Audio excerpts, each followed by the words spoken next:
So there will be there is a tendency to actually starting to question the You mean geopolitics. community will going to be globalized? Globalized. Going to be globalized. So if this is true, like if we see this trend, this is what younger people are thinking. These are signals that we are changing the way that we're perceiving the world. We are perceiving power. We are perceiving freedom. But what does that mean for Japan versus the rest of the world if geopolitics is diminishing? If being connected means that you get more power? I don't clearly understand. Freedom is what's going to change? Freedom is basically, freedom meant that you are independent, that you are an autonomous agent, that you can stand on your own, that you are self-sufficient. Right? That's freedom. But that's the way that the older generation thinks about freedom. This is how you and I, think about freedom. But the newer generation is thinking, okay, well, freedom is not being autonomous, not being an individual agent. Freedom is actually being part of a network, being able to move freely and connect with people. So autonomy, being, for example, on the internet, is like having a Facebook account with nobody else on Facebook. It doesn't make any sense. It only makes sense if you're connected. Otherwise, Facebook is not interesting. If you want to reach an audience, you want to reach the entire audience of Asia, for example, for your newsletter. So power, freedom, the freedom to do things is associated with reach, is associated by being capable of reaching other people. So being embedded in the international community. So how are we going to change current freedom to the freedom which you said, freedom? What is new freedom? What is new? Well, it means basically that people will get more and more focus of being part of networks, and networks will be the basis of the third industrial revolution, of the communication network, the transportation network. So people want to be part of this network, not being independent, not having their own car and owning their own stuff. But you mean the freedom supposed to be limited? Basically, the definition of freedom will be different. People will feel free if they don't own a car, but if they have access to transportation from electronic vehicles that they can call up on their smartphone, and then they will feel free because they don't have to worry about their car loans and about depreciation or other things. So freedom is actually not having to own this stuff, not having to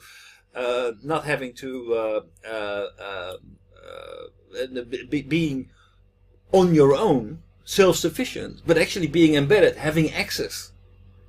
So there's a new definition of freedom coming in the new generation, in the later generation. So that will drive actually this third industrial platform.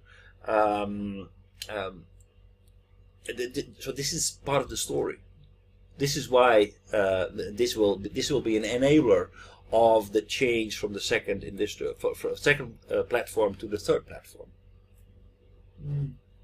It means freedom might be going to be freedom on the base of common share kind of tools. Right. Everything else. So right. This means freedom is supposed to be limited. Okay, you can do it what you want, but you're going to be limited. This kind of owning car, maybe just only transportation, but you had a better shared car instead of own your car. So freedom means is limited. I think it will be basically the way that people see freedom was owning your own car, right? Because you can go anywhere if you have your own car. But now people say, okay, no, freedom does not mean owning my own car. Freedom means that I can have access to transportation anytime, anywhere, to any kind of vehicle I want at any given moment. So that is a completely different concept of freedom. and it's visible. Like what we were discussing last week about elderly people and how they become a problem and they become so wagamama. It's also because they become less and less networked, less and less a part of the network of society. That means less embedded, less powerful. They feel they're shoved on the side. Everything is happening in networks where they're not aware of, and they are basing themselves on traditional cultural values that are no longer shared with the younger generation. So that there is a change going on, and I think that Trump and the people who vote for Trump are exactly that generation, the people who feel that they no longer matter in the new economy, the things that there are new values that are replacing their traditional values about ownership and about geopolitics and things like that. The younger generation doesn't feel that way anymore, and they're starting to take over, and that is frightening.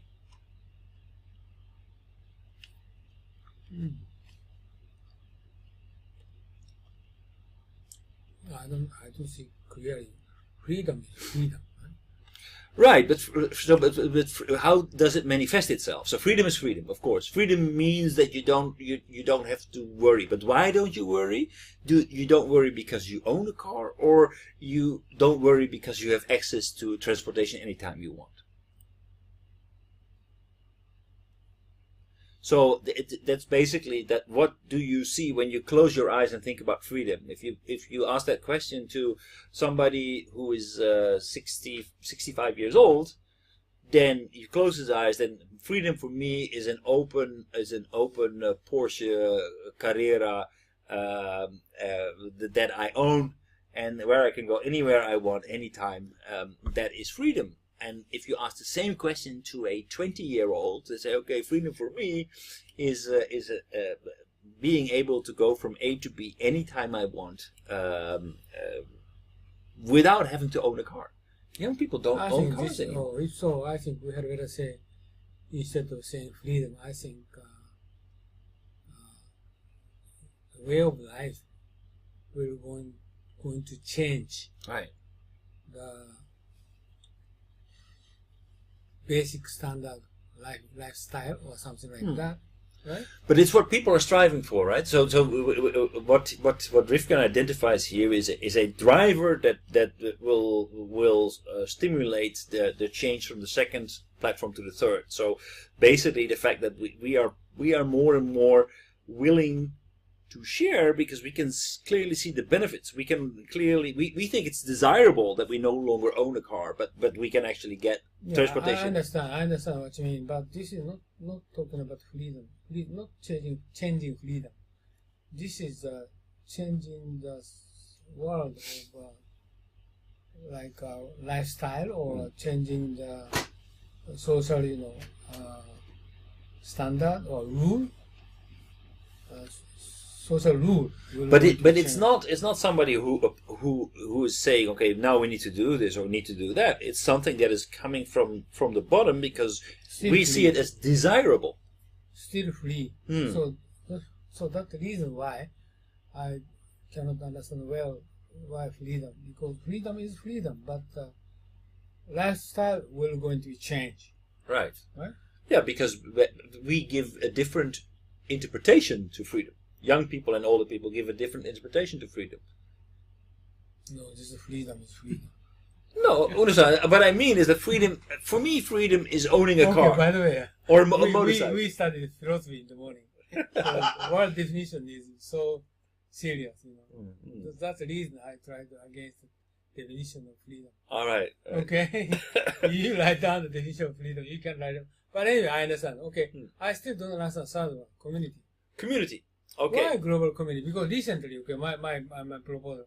Recently, many Japanese people, I'm sure European, many Japanese people, they are not acquaintance with next door people.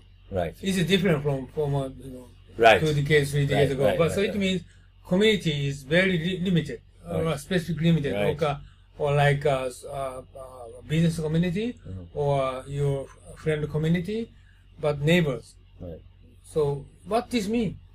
Basically, what we are seeing here is like sovereignty, like individualism, right? So Yeah. More individualism. individualism is basically the sovereignty is equals like freedom. Like I'm an individual agent. I don't need to answer to you or to anybody else. I'm free. Therefore, I'm free, right? So that goes for an individual, but it also goes for nations.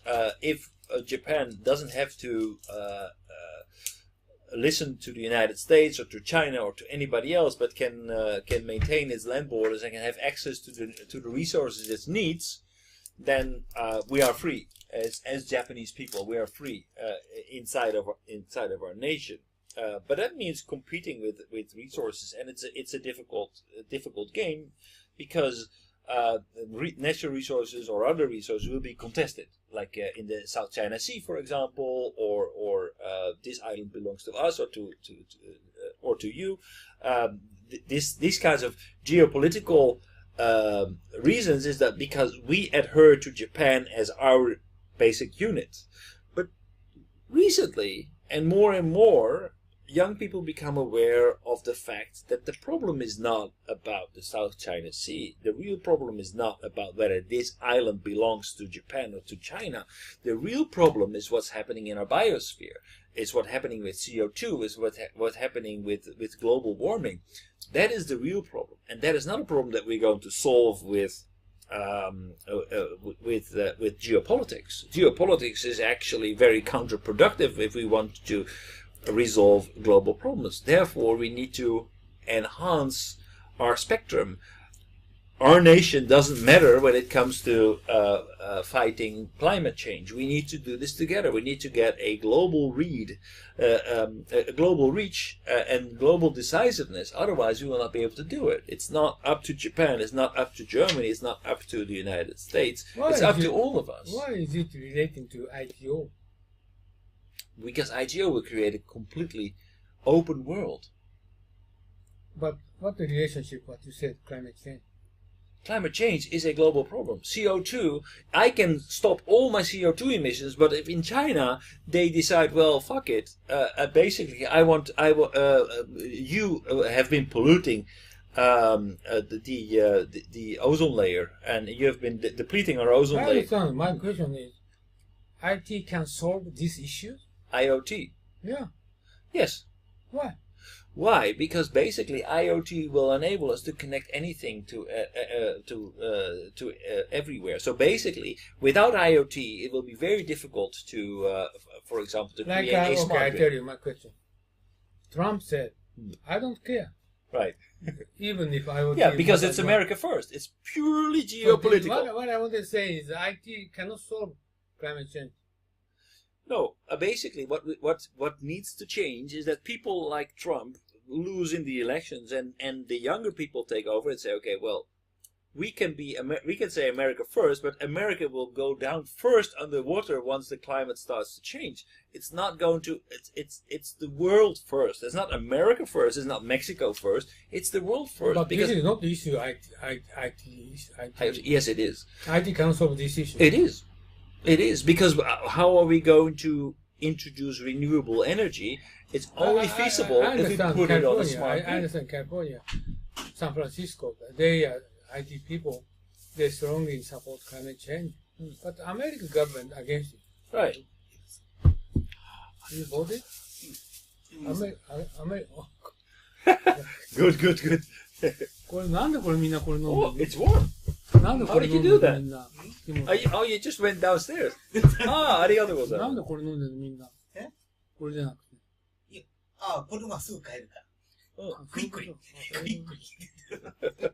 そう、時間かかる。味同じ味は、味はまあ、まあ、こっちのはいいけど、まあ。なかなかいいよ。結構いい。これなかなか美味しい。I like it.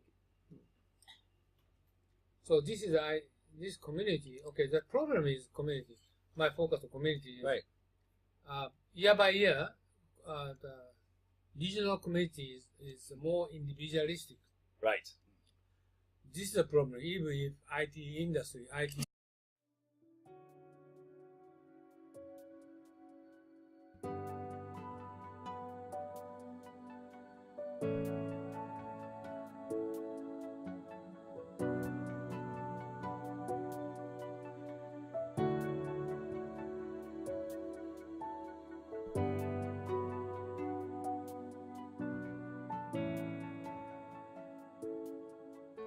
はい、皆さんこんにちは、雲野です。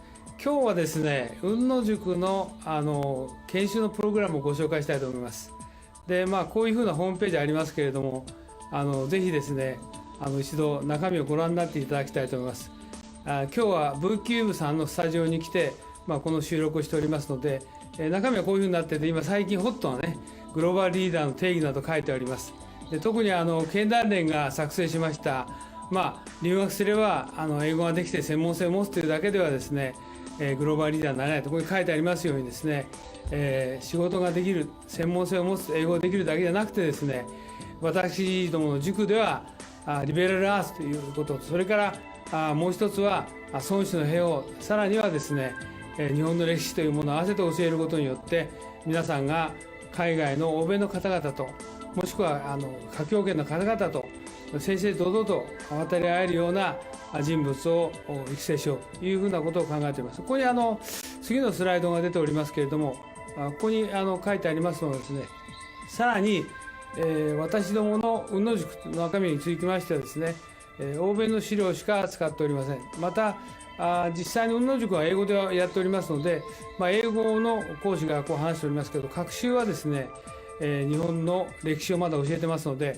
学習の午後はですね、日本のプログラムをしております。で、以前はこれ有料だったので、今はですね、実際に会場費も取っていただいておりませんで、毎回5000円ということで、朝9時から午後5時までやっておりますので、ぜひ皆さんですね、ご検討の上ご参加いただければと。英語のできない方もですね、学習の午後こういうふうな研修をしておりますので、ぜひご参加いただければというふうに思っておりますので、よろしくお願いします。で、ここにさらにですね、グループ討議とか実務の勘どころを教えると書いてありますけど、実際には私が10年ほどですね、欧米の新聞とか雑誌等をですね、集めてきた、もともと英語のベースでございますので、そうしたものをですね、50セッションのテーマに分けて資料を作成しております。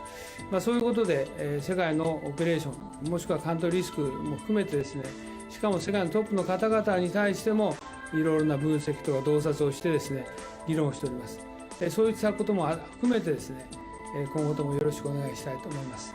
以上で私の挨拶を終えますが、今回のこのビデオの収録にあたってはですね、V キューブさんのスタジオをお借りしてですね、お時間を頂戴して、このビデオを作成させていただきました。よろしくお願いします。どうもありがとうございました。